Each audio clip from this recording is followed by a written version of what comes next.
모습 이대로 사랑하시네. 연약함 그대로 사랑하시네. 나의 모든 발걸음 주가 하시나니 날 인도하소서. 주의 날개 아래 거하는 것, 주의 임재 안에 거하는 것,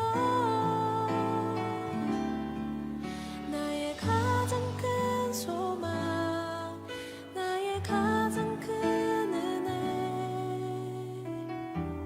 주와 함께 동행하느니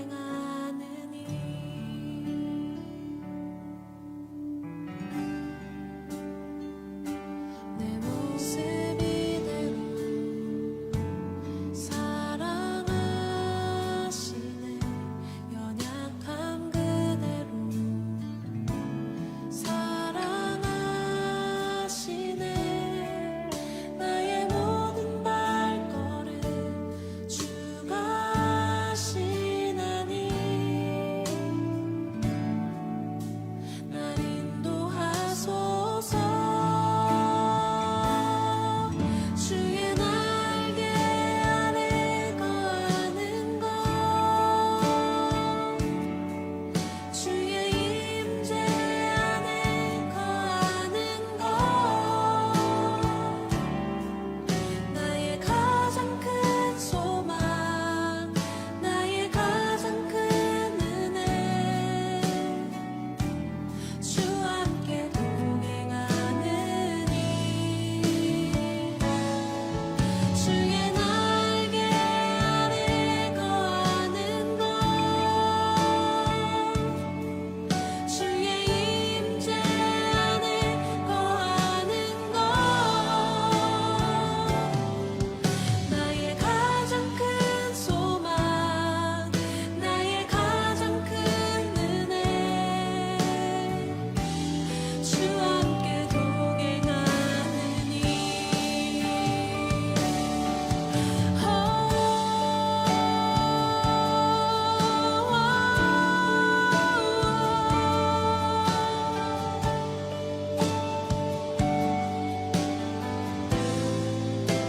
나를 덮으소서.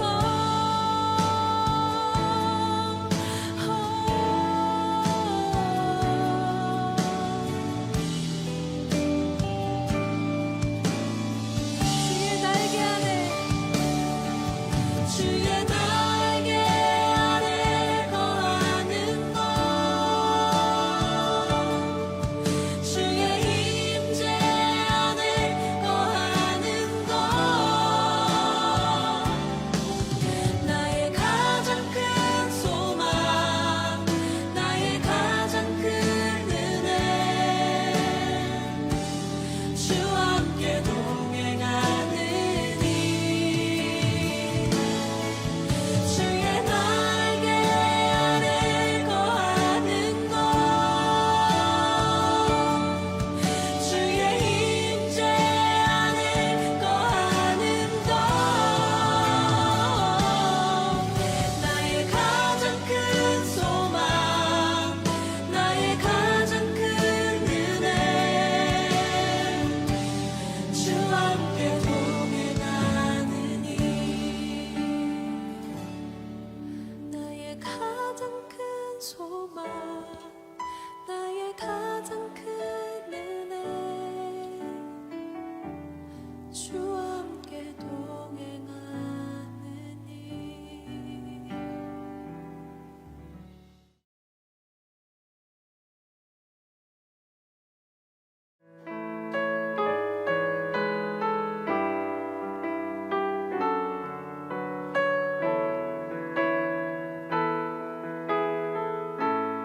주님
주님은 내 호흡, 주님은 내 호흡,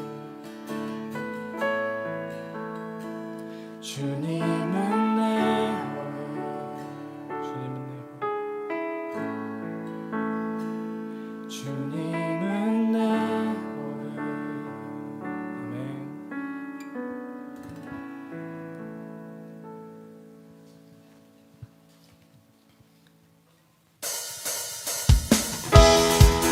같이 박수 치면서 신나게 찬양하시겠습니다.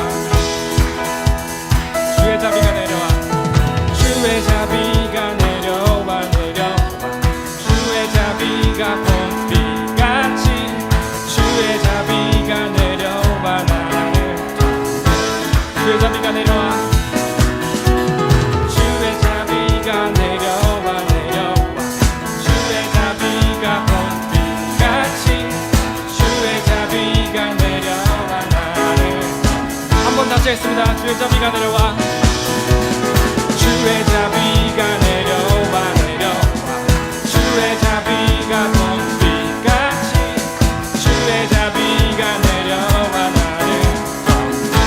헤이요 주의 자비하심과, 헤이호 주의 자비하심과, 헤이호 주의 은혜로, 헤이호 나는 영원히 춤추리. 헤이호 나는 주의 자비하심과, 헤이호 주의 자비하심과, 헤이호 주의 은혜로, 헤이호 나는 영원히 춤추리. 이번엔 영어로 찬양할 수 있습니다. Mercy is falling, mercy is falling, is falling, is falling. Mercy is falling like sweet spring rain. Mercy is falling all over me. 다시 한번 mercy is falling, mercy is falling, is falling, is falling. Mercy is falling like sweet spring rain. Mercy is falling all over me. Hey ho, hey ho, I receive your mercy. Hey ho, I receive your grace. Hey ho, I will dance forever. Hey ho, I receive your mercy. Hey ho, I receive your mercy. Hey ho, I receive your grace. Hey ho, I will dance forever. Hey ho, 주의 자비하심과, Hey ho, 주의 자비하심과, Hey ho, 주의 은혜로, Hey ho, 나는 영원히 춤추리. Hey ho, 주의 자비하심과, Hey ho, 주의 자비하심과, Hey ho, 주의 은혜로, Hey ho, 나는 영원히 춤추리. Hey ho,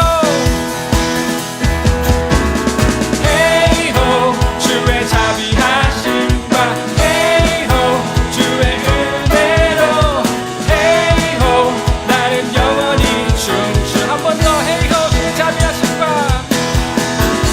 Hey ho, 주의 자비하심과, Hey ho, 주의 은혜로, Hey ho, 나는 영원히 춤추리. 아멘. 함께 기쁨의 박수 보여드리겠습니다.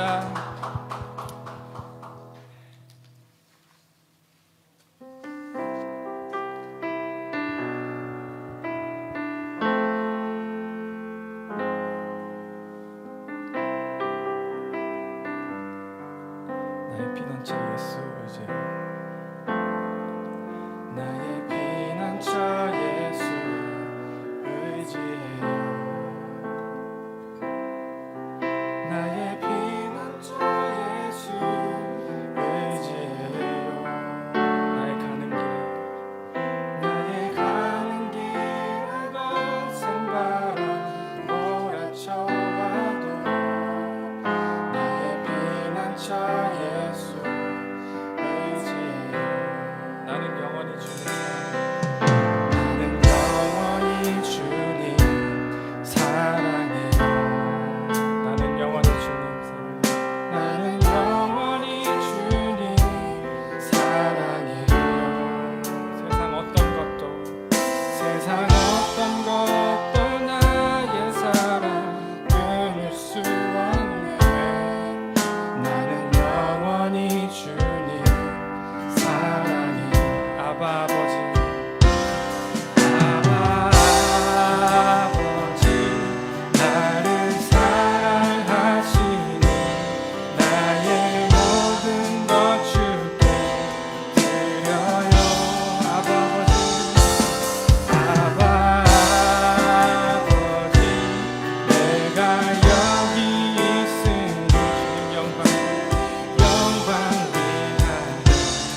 소리 높여서 찬양하시겠습니다.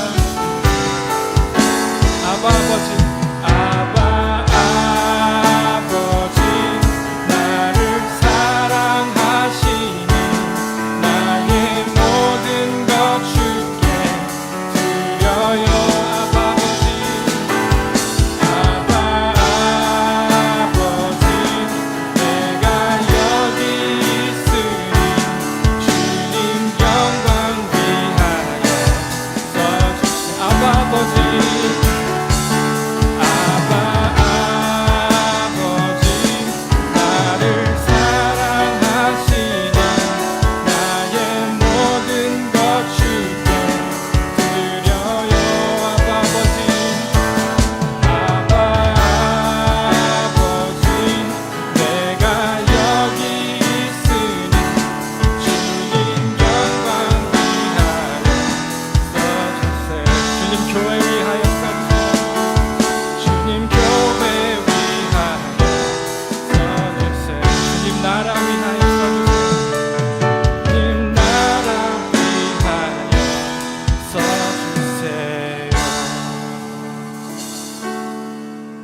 계신 곳에서 예배를 위해 기도하시겠습니다.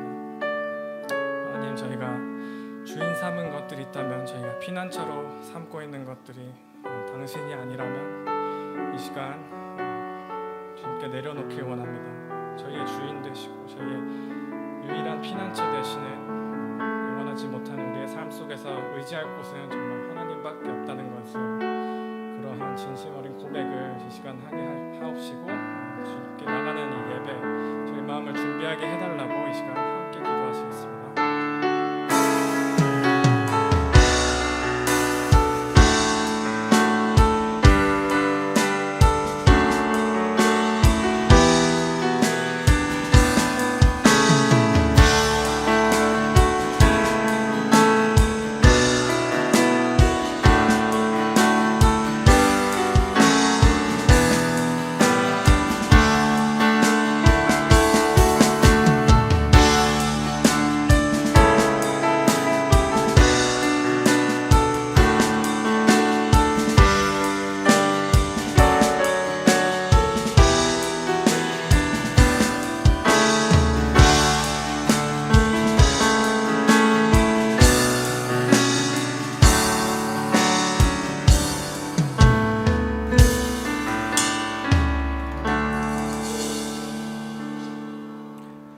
사랑과 은혜의 하나님, 오늘도 우리를 예배로 불러주시니 감사합니다. 어쩌면 지난 한 주 주님을 잊고 또 멀리하며 지냈던 시간들이 있었지만, 이렇게 다시 한번 예배를 통하여 주님께서 우리에게 새로운 회복의 시간을 허락하여 주시니 감사합니다.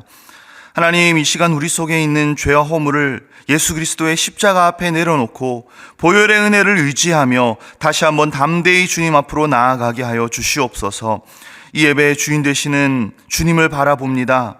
각자 있는 자리에서 예배를 드릴 때에 주님께 우리의 최선을 다한 예배를 드릴 수 있도록 은혜를 더하여 주시고, 우리가 드리는 모든 순간이 주님을 기쁘시게 해드리는 참 예배 되게 하여 주시옵소서.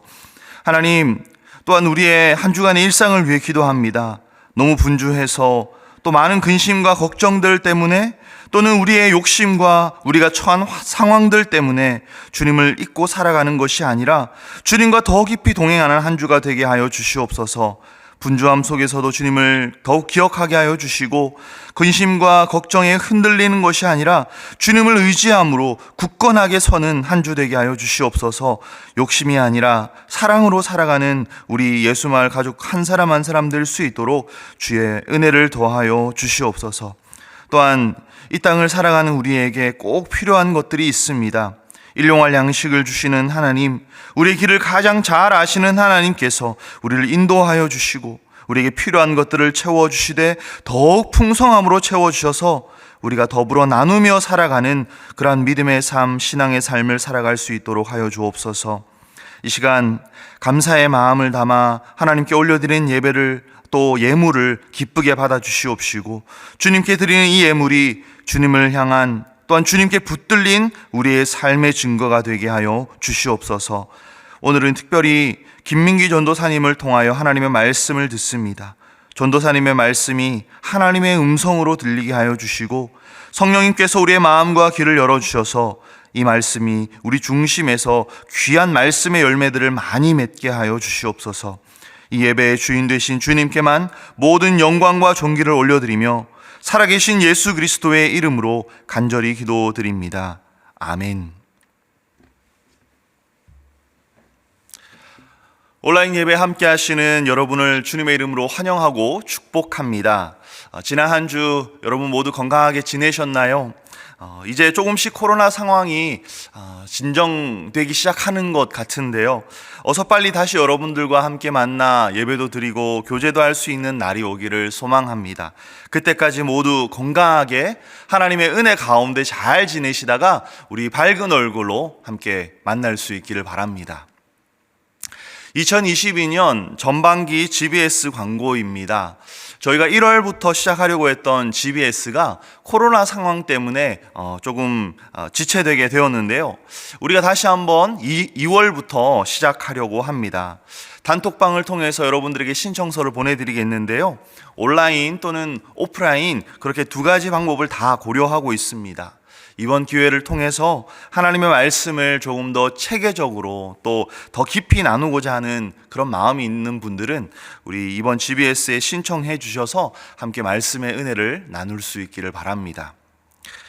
마지막으로 오늘 설교는 특별한 스피커분을 모셨습니다. 저희 LA 사랑의 교회 중등부를 담당하시는 김민기 전도사님이신데요.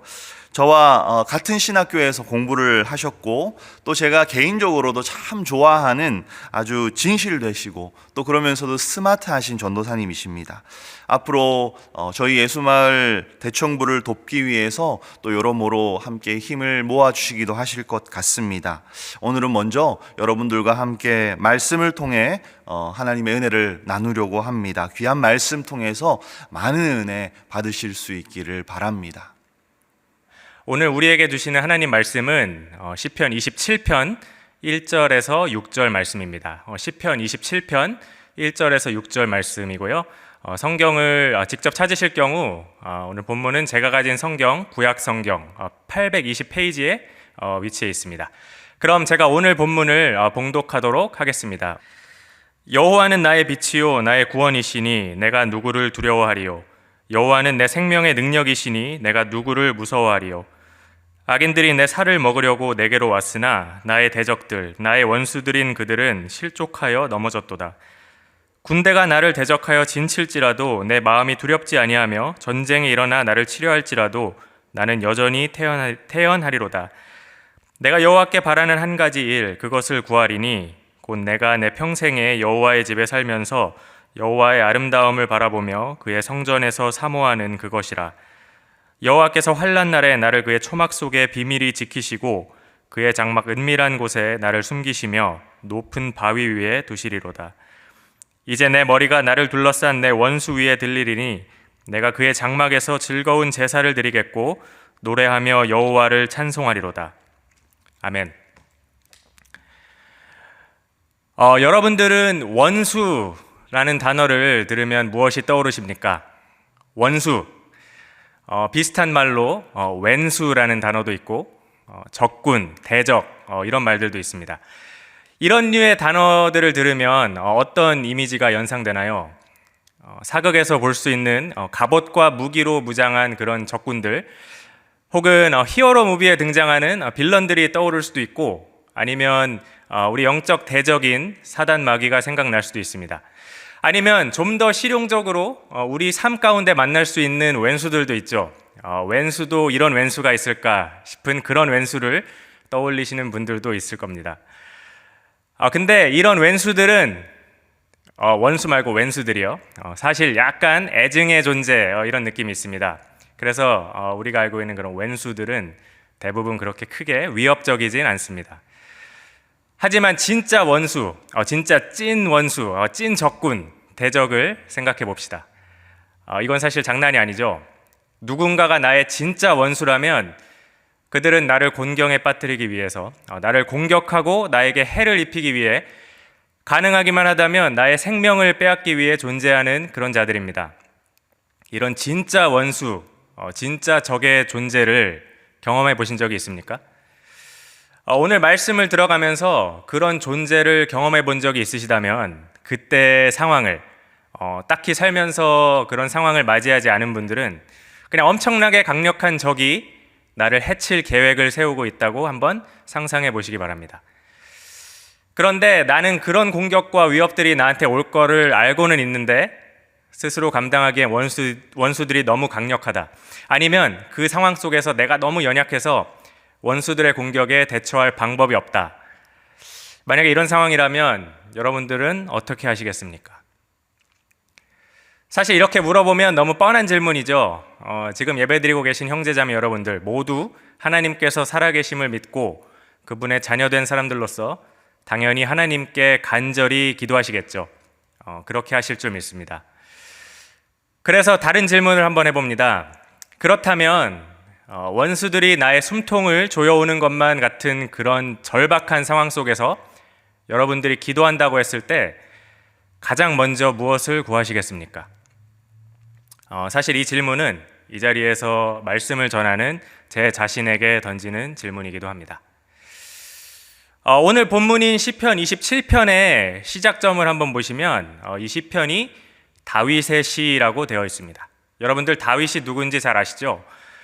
이스라엘 역사상 가장 위대한 왕이었고 예수님 다음으로 그 생애와 행적들이 예수님 다음으로 가장 많이 기록될 만큼 성경에서도 아주 비중이 큰 인물입니다.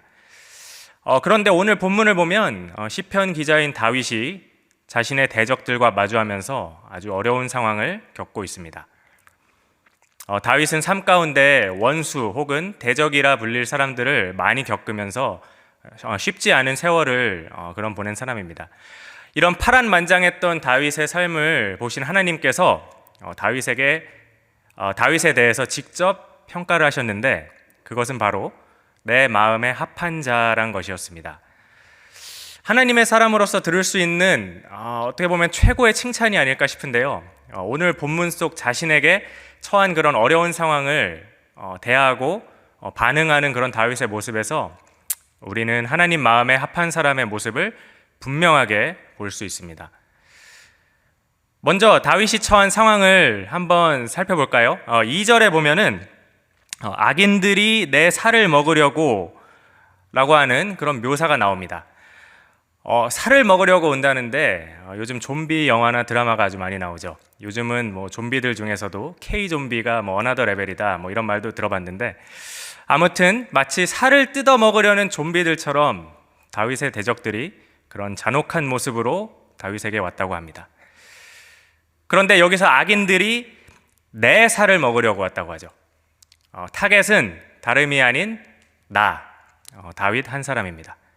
계속해서 3절에 보면은 군대가 나를 대적하여 진칠지라도 전쟁이 일어나 나를 치려 할지라도 이렇게 기록되어 있습니다. 다윗을 향한 그런 적들의 공격이 계속되는 것을 볼 수 있는데 여기서도 다윗은 군대가 나를 대적하여 진치고 전쟁이 나를 치려 한다.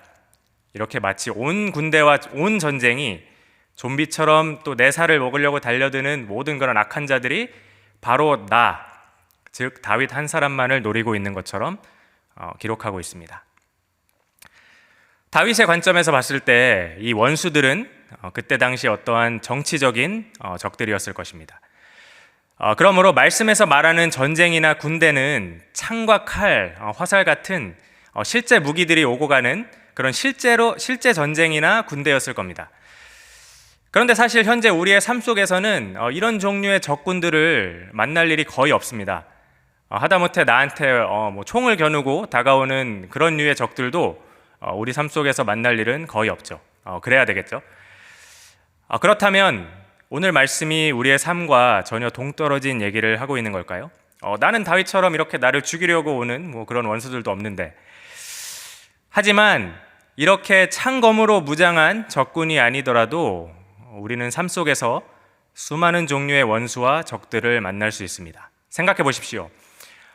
어떠한 경제적인 어려움, 건강의 문제, 가족 간의 갈등, 관계의 어려움, 미래에 대한 불안감 또는 어떠한 영적인 공격들도 있을 수 있습니다. 이런 것들이 총칼만 안 들었다 뿐이지 다 우리 삶 속에서 마주할 수 있는 원수들입니다.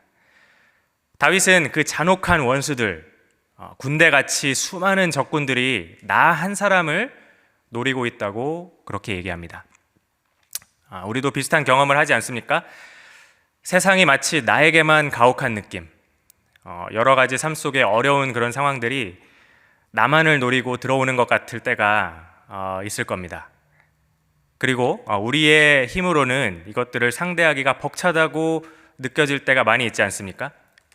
어떤 분들은 지금 요즘 그런 상황을, 그런 시간을 보내고 있을지도 모르겠습니다. 이것이 바로 오늘 본문 속에 다윗이 처했던 상황입니다.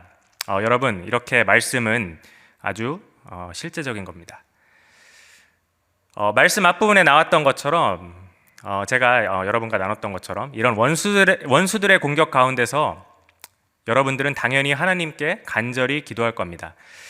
그리고 제가 했던 질문은, 그런 기도 가운데 여러분들은 무엇을 가장 먼저 구하겠냐는 것이었습니다.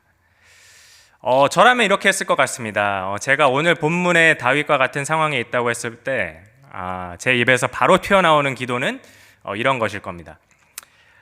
주님, 빨리 저 적군들을 물리쳐 주세요. 이 상황이 빨리 해결될 수 있게 좀 도와주세요, 하나님. 주님, 어디 계십니까? 죽겠습니다, 진짜. 아마 이런 종류의 기도드릴 것 같은데요. 여러분들은 어떠십니까? 사실 이런 기도를 드리는 것이 잘못된 것은 전혀 아닙니다. 좋으신 하나님께서 당연히 우리의 어려움을 아시고 분명히 원수들의 손에서 우리를 구원해 주실 것입니다. 우리 모두 그것을 믿지 않습니까? 하나님께서는 우리의 그런 절박한 부르짖음을 듣고 계신 줄 믿습니다. 좀 전에 그런 기도가 문제가 있거나 잘못된 건 아닙니다. 하지만 저는 오늘 말씀에 나타난 다윗의 간구를 한번 살펴보고 싶습니다.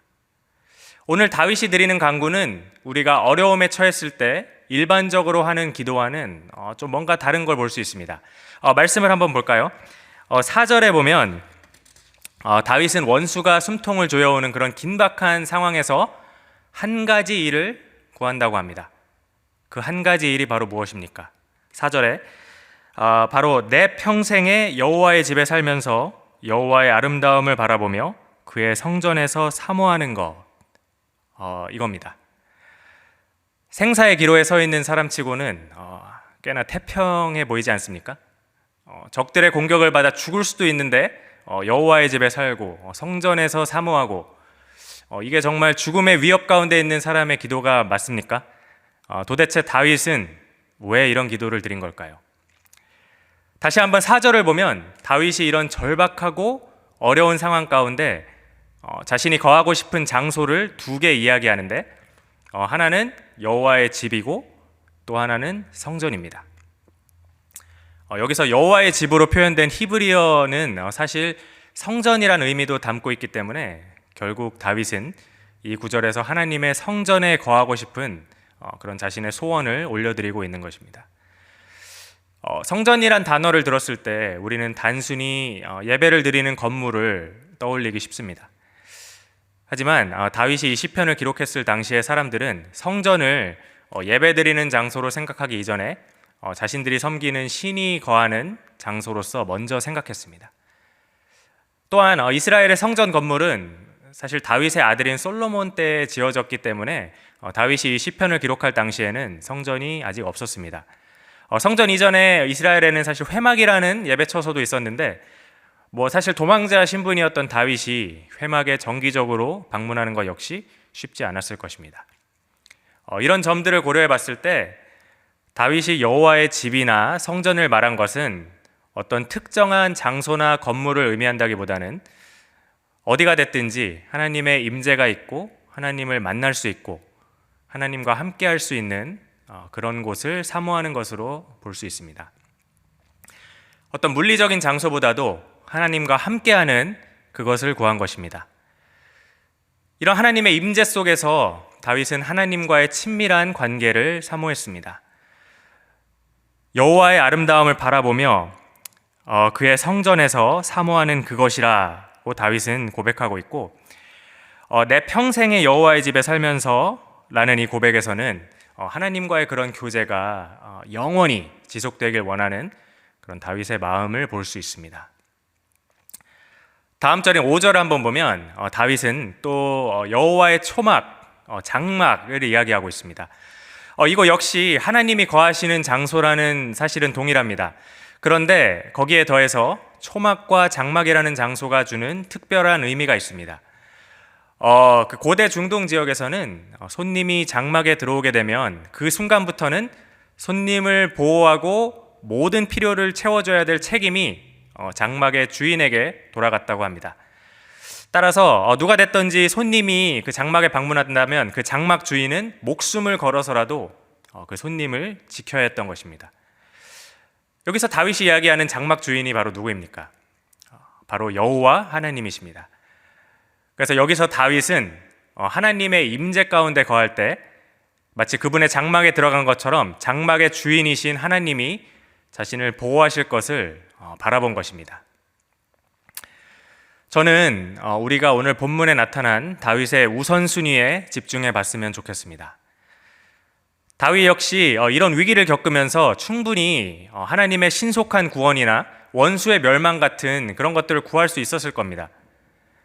왜 그런 걸 다윗이 원하지 않았겠습니까? 그러나 다윗은 그런 상황일수록 더욱 하나님과 교제하는 것을 사모하며 심지어 그것이 내가 여호와께 바라는 한 가지 일이라고 이야기합니다.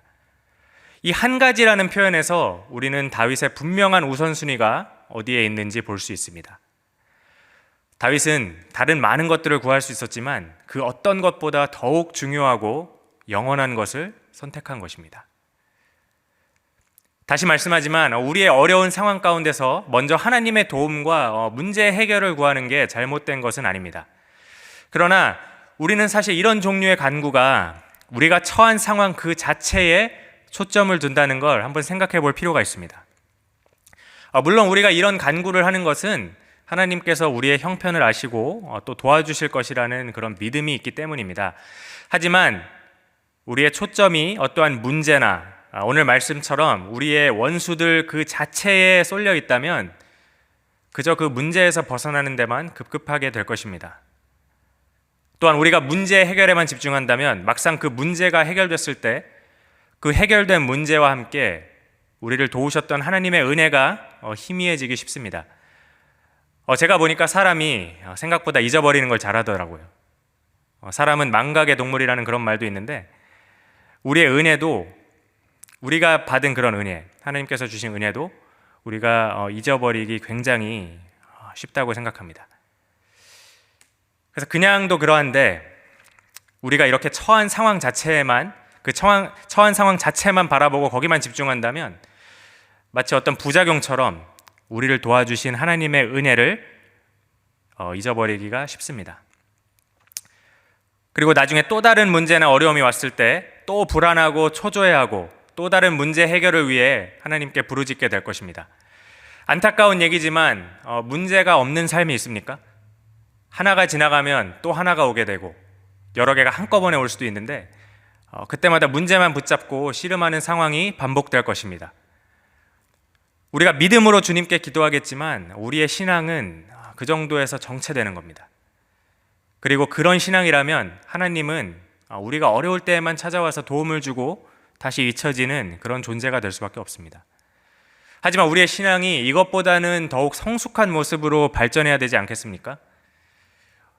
그래서 오늘 본문에 다윗이 주는 가르침이 바로 그것입니다. 다윗은 원수의 그런 맹렬하고 잔혹한 공격 가운데서 하나님과의 통행, 그분과의 교제를 구했습니다. 그러므로 오늘 다윗의 간구는 어떻게 우리가 문제 그 자체에 집중하기보다 우리의 모든 문제 너머에 계신 하나님을 찾고 그분께 집중할 수 있는지를 보여주고 있습니다. 이렇게 우리의 초점이 하나님과의 교제에 맞춰 있다면 먼저 우리는 그분의 임재 가운데에서 어떤 상황에서든 늘 평안함을 누릴 수 있고 그 평강 가운데서 우리를 위해 일하시는 하나님의 역사를 보게 될 것입니다. 또한 문제가 해결된 이후에도 하나님과 계속해서 교제하며 그 친밀함을 유지해 갈 수 있습니다. 왜 그렇습니까? 그것은 우리의 관심이 처음부터 문제의 해결보다 그 문제를 통해 하나님과 더욱 가까워지는 것이었기 때문입니다. 그렇게 됐을 때 유익이 무엇입니까? 이후에 다른 원수들이 나타날지라도 우리는 그들의 공격을 견디고 넉넉히 이겨내는 것입니다. 다윗은 3절에 선포하고 있습니다. 군대가 나를 대적하여 진칠지라도 내 마음이 두렵지 아니하며 전쟁이 일어나 나를 치료할지라도 나는 여전히 태연하리로다. 이런 다윗의 고백이 우리 자신의 고백이 되는 것입니다. 이러한 고백은 하나님과의 친밀함 가운데 쌓인 신뢰를 바탕으로 나올 수 있습니다. 또한 우리에게 처한 어려움을 통과하며 주님을 향한 우리의 신뢰는 더욱 견고해지고 하나님과의 친밀함은 더욱 깊어질 것입니다. 우리에게 닥친 문제와 상황 자체에만 집중했을 때 주님은 당연히 긍휼의 하나님이시죠. 그런 주님의 긍휼로 인해서 문제 자체는 그때그때 해결될 수 있겠지만 우리는 계속해서 다가오는 불안, 초조 이런 것들과 함께 끊임없이 씨름해야 할 것입니다. 하지만 다윗처럼 위기 가운데 하나님과의 교제, 그분과의 동행에 초점을 맞출 때 우리의 믿음은 더욱 깊어질 줄 믿습니다. 어려움을 통해 더욱 영적으로 성숙해지는 신앙의 업그레이드를 경험하는 것입니다. 말씀을 듣고 있는 예수마을 형제자매 여러분들, 우리 모두 삶 가운데 원수라고 생각할 만한 것들이 다 한두 개 정도는 있을 겁니다. 만약에 없는 분들이 있다면 그 또한 하나님의 크신 은혜이지만 우리 사는 삶이 그렇지 않다는 걸 아마 여러분들 자신이 더욱 잘 알 것입니다. 우리 사방에 많은 적들이 배치되어 있고 우리는 매일매일 사방에 많은 적들을 마주합니다. 미래에 대한 불확실함에서 오는 어떤 불안과 초조, 무력감과 절망감, 또는 재정적인 어려움과 압박, 직장 생활의 스트레스, 인간관계에서 오는 회의와 갈등, 학업의 부담감, 미움과 정죄, 낮은 자존감, 죄의 유혹, 하다못해 분주한 삶 가운데서 오는 피곤함까지 총칼로 무장하진 않았다 뿐이지 모두 우리를 넘어뜨리고 우리의 살을 먹고 멸망시킬 기회를 엿보는 대적이고 원수인 것입니다. 방금 말한 리스트 말고도 더 다양한 종류의 원수들을 우리는 매일 마주할 것입니다. 이런 원수들의 압박과 공격을 대할 때 우리가 하나님께 드리는 간구의 제목을 한번 바꿔보면 좋겠습니다. 우리 모두 오늘 다윗이 드렸던 그 간구를 드려보길 원합니다. 우리의 우선순위를 다윗과 같이 재정비하길 원합니다. 내가 여호와께 바라는 한 가지 일, 그것을 구하리니 곧 내가 평생에 여호와의 집에 살면서 여호와의 아름다움을 바라보며 그의 성전에서 사모하는 그것이라. 어떠한 곤란한 상황에서 빠져나오는 것, 병의 나음, 이런 직접적이고 실용적인 것들을 구할 수도 있겠지만 그런 것들을 구하기에 앞서서 하나님의 임재를 사모하고 어려운 상황 속에서도 그분과 늘 동행하기 원하는 그런 마음을 한번 우리가 올려드리면 어떻겠습니까? 우리의 시선을 우리를 둘러싸고 있는 원수들로부터 돌려서 여호와의 집, 그의 성전으로 향하는 것입니다. 지금 우리 삶 가운데 하나님의 성전은 무엇입니까? 물론 우리가 예배를 드리러 나오는 교회 건물도 하나님의 성전이 될 수 있지만 말씀에는 우리의 몸 역시 하나님의 성전이라고 하십니다. 지난주 제가 우리 중등부 학생들과도 나눴었는데 고린도 후서에서 사도 바울은 이렇게 얘기합니다. 우리는 살아계신 하나님의 성전이라 이렇게 말씀하고 에베소서에서도 우리가 주 안에서 성전이 되어간다고 그렇게 말씀합니다. 우리가 예수님을 주로 시인하고 영접할 때 성령께서 우리 안에 오셔서 우리와 함께 하십니다. 말씀처럼 우리 자신이 성령님이 거하시는 성전이 된 것입니다. 우리를 고와 같이 버려두지 아니하고 세상 끝날까지 항상 함께 하시기 위하여 성령이 우리 안에 오셨습니다. 다윗은 내 평생에 여호와의 집에 살고 싶다고 고백했습니다. 하지만 우리는 우리 자체가 하나님께서 영원히 거하시는 성전이 되는 어마어마한 은총을 받았습니다. 실감이 나십니까? 다윗이 그토록 사모했던 그것을 우리는 실제로 삶 가운데 누릴 수 있는 것입니다. 어려움이 밀려오고 사방이 온통 적으로 둘러싸인 것처럼 느껴질 때 성전된 우리 안에 거하시는 주님께 우리의 시선을 향하기를 원합니다. 주님이 지금 우리 안에 계심을 모두 믿으십니까? 주님은 지금 이 순간 살아서 우리 안에 역사하시고 우리와 함께 하십니다. 다윗처럼 항상 이 성전에 계신 주님을 바라보고 사모하며 교제하는 우리 예수마을 지체들 되길 소원합니다. 주님께서는 늘 우리와 친밀한 교제를 하길 원하십니다. 요한복음에서 예수님은 말씀하십니다. 유명한 구절이죠. 내 안에 거하라, 나도 너희 안에 거하리라. 이 말씀을 살펴보면 예수님 안에 거하는 액션을 먼저 취해야 되는 것은 우리입니다. 하지만 그것을 명하신 분은 예수님인 것을 볼 수 있습니다. 이것은 무엇을 의미합니까? 바로 예수님께서 우리와 교제하길 원하신다는 것입니다. 내 안에 거하라고 말씀하십니다. 우리가 다윗처럼 여호와의 집을 사모하고 하나님과 동행하길 원할 때 다윗처럼 그것이 내가 여호와께 바라는 한 가지 일입니다 라고 고백할 때 내 안에 거하라고 하시는 주님의 초대에 우리가 응하는 것입니다. 그럴 때 우리 안에 어떤 일이 일어납니까? 예수님께서는 그가 내 안에 내가 그 안에 거하면 사람이 열매를 많이 맺는다고 말씀하십니다. 우리가 주님 안에 거할 때 마치 좋은 포도나무에 접붙여진 가지에서 열매가 풍성히 맺히는 것처럼 우리 삶이 주님께서 기뻐하는 열매를 많이 맺는 그런 풍성한 삶이 됩니다.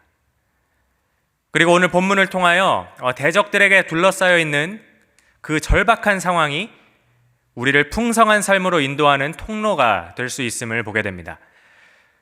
원수와도 같은 우리 삶 속에 어렵고 힘든 상황들이 오히려 우리를 주님의 임재로 인도하고 주님과 더욱 깊은 교제를 할 수 있게 하는 결과를 가져오는 겁니다. 물론 원수들과 맞닥뜨리는 그런 상황 자체는 즐겁지 않습니다. 하지만 그들의 공격을 하나님과 더욱 가까워지고 우리 삶이 풍성해지는 좋은 기회로 삼을 수 있었으면 좋겠습니다. 대적들의 존재가 도리어 우리에게 유익함으로 돌아오는 것입니다. 말씀을 정리합니다. 오늘 본문의 시작인 1절에 보면 다윗은 이렇게 고백하고 있습니다. 여호와는 나의 빛이요 나의 구원이시니 내가 누구를 두려워하리요? 여호와는 내 생명의 능력이시니 내가 누구를 무서워하리요? 살을 먹으려고 달려드는 악인들, 나를 대적하고 해치기 위해 일어난 군대와 전쟁에 대해 다윗이 그 다음 절인 2절에 말하기 전에 다윗은 이미 하나님에 대한 신뢰와 자신감을 1절에서 선포하고 있습니다. 그리고 이제 우리는 그 신뢰와 자신감의 근원이 어디에 있는지 알게 됐습니다. 하나님의 집, 하나님의 성전, 곧 그분의 임재를 사모하는 가운데 다윗은 그분과 동행하며 교제할 수 있었고 그 친밀함 가운데 하나님을 향한 깊은 신뢰를 키울 수 있었으며 또한 하나님을 바로 아는 영적인 안목 또한 갖게 되었습니다. 다시 한번 1절에서 다윗은 여호와는 나의 빛 이라는 고백을 합니다. 하나님이 빛이라고 표현되고 묘사된 부분들이 성경에는 여러 군데 있는데 그 중에서도 직접적으로 여호와는 빛이시다 이렇게 처음 표현한 곳이 바로 이 시편 27편 1절입니다. 우리는 말씀을 통해서 하나님이 빛이시라는 사실을 배우지만 다윗은 체험적으로 영적인 안목을 통해 그걸 깨닫고 선포한 것입니다. 하나님과 교제하며 영의 눈이 열리는 은혜를 체험하게 된 것입니다. 말씀을 듣는 우리 모두에게 동일한 은혜가 있길 원합니다. 마지막으로 6절에 다윗은 하나님 안에서 자신이 원수들과의 싸움에서 승자가 될 것을 확신합니다. 그리고 그 승리 가운데 자신이 할 일을 말하는데 그것이 무엇입니까? 그것은 다름 아닌 하나님의 장막에서 제사를 드리며 그분을 찬송하는 것입니다. 정말 대단한 다윗 아닙니까? 원수들에게 시달릴 때도 그들에게 승리하고 나서도 다윗의 관심은 오로지 하나님께 예배하고 그분의 임재 가운데 그분과 동행하는 것입니다. 정말로 그것이 다윗이 여호와께 바라는 한 가지 일이었던 것을 분명하게 보여주고 있는 것입니다. 하나님께서 왜 다윗을 내 마음에 합한 자라고 하셨는지 알 수 있는 부분이죠. 사랑하는 예수마을 지체 여러분들, 오늘 다윗이 바라던 그 한 가지 일이 바로 여러분들이 바라는 한 가지 일이 되길 소원합니다. 그건 다윗처럼 믿음이 좋은 사람들이나 할 수 있는 거지. 아니요. 다윗은 우리 앞에서 먼저 모범을 보인 것일 뿐입니다. 우리 안에 성령께서 내주하고 계심을 기억하길 바랍니다. 우리의 시선을 조금만 돌리면 우리는 다윗이 했던 그 이상으로 언제든지 주님과 교제할 수 있습니다. 그리고 그렇게 할 수 있는 좋은 기회는 바로 우리를 짓누르는 원수의 공격 때문에 인생에 답이 없어 보이는 바로 그때입니다. 바로 그때 다윗이 구했던 그 한 가지 일을 동일하게 구하십시오. 요한일서 5장 14절부터 15절에 이런 말씀이 있습니다.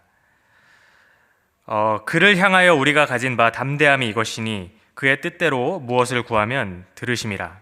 우리가 무엇이든지 구하는 바를 들으시는 줄을 안즉 우리가 그에게 구한 그것을 얻은 줄을 또한 아느니라. 아멘. 우리가 주님과 친밀하게 교제하고 풍성한 삶을 얻게 되는 것, 의심의 여지가 없습니다. 의심의 여지가 없는 하나님의 뜻입니다. 주님의 임재 안에서 우리는 담대하게 또 평안하게 그분이 어떻게 우리의 상황과 우리의 문제들을 해결해 나가시는지 지켜볼 수 있을 줄 믿습니다. 내 삶의 문제들이 커지면 커질수록, 그 압박이 더해질수록 그 한 가지 일을 바라고 구하십시오. 주님께서는 기쁘게 그것을 여러분들에게 허락해 주실 것입니다. 이 시간 오늘 들은 말씀을 생각하면서 함께 기도하며 주님께 나아가길 원합니다. 우리 삶 속에 원수와도 같은 그런 많은 어려움들이 있습니다.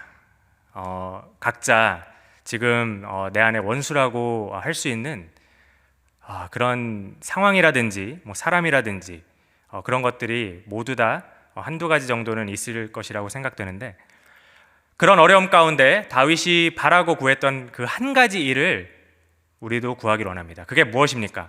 바로 하나님의 임재 가운데 거하며 그분과 교제하는 것입니다.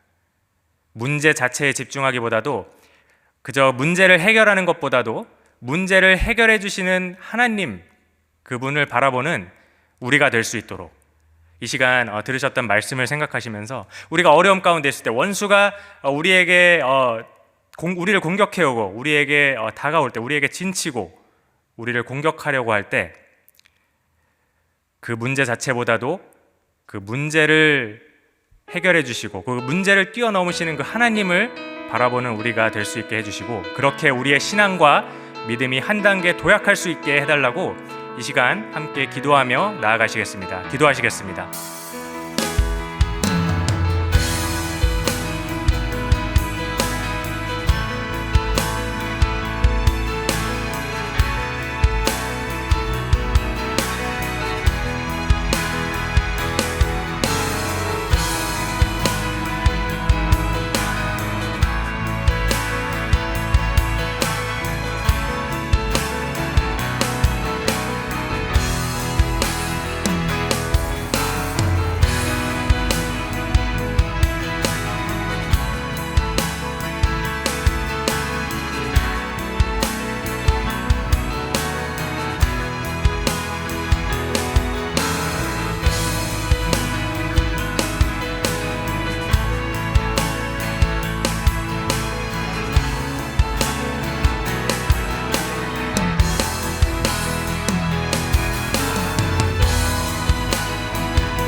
하나님, 우리가 매일 만나는 수많은 문제들이 있습니다.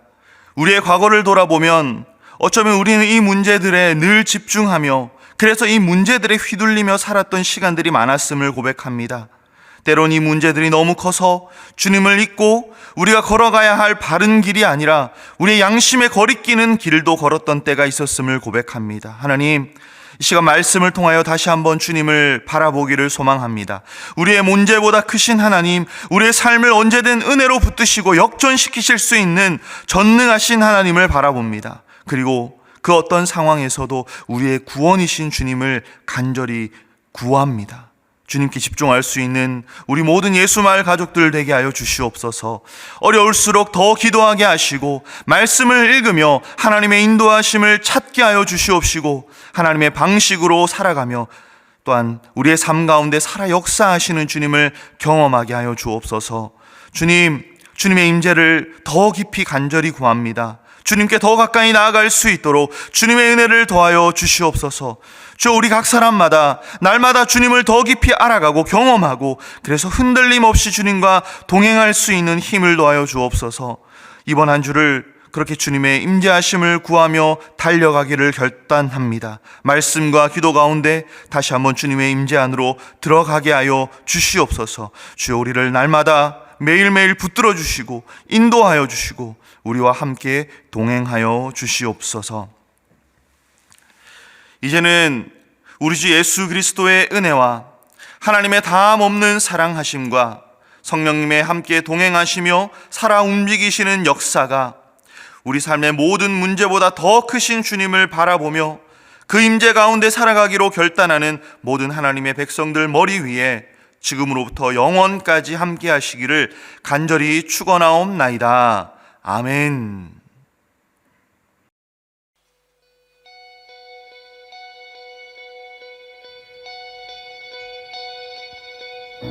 우리가 가진 소망의 끝은 죽음에 있지 않고 그가 보이신 소망은 우리의 삶을 넘어서네. 한 나무에 달리셨던 그의 희생과 부활은 우리가 겪는 이곳에서의 절망을 허무네. 주가 사셨듯이 우리도 살아가리. 삶의 끝을 넘어 그와 함께 영원히 주가 이루시니 우리도 이뤄가리. 우리 삶을 넘어 주와 함께 영원히.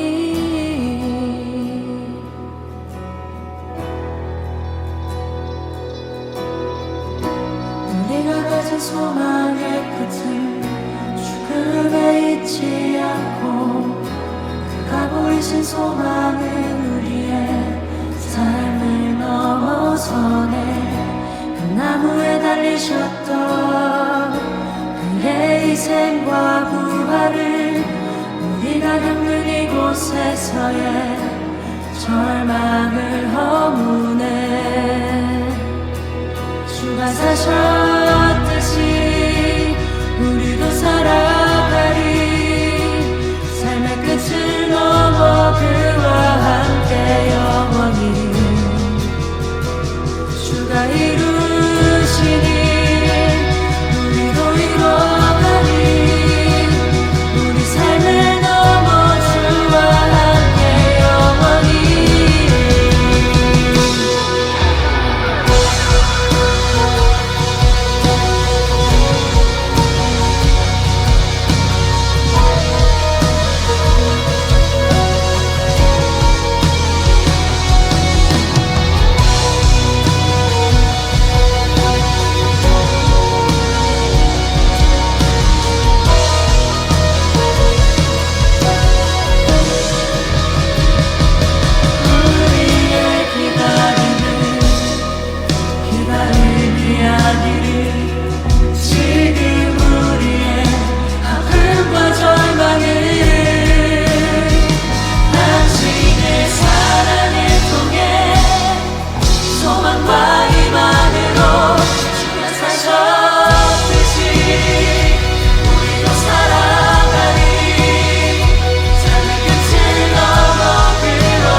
길 끝에 비춰올 빛을 고대하니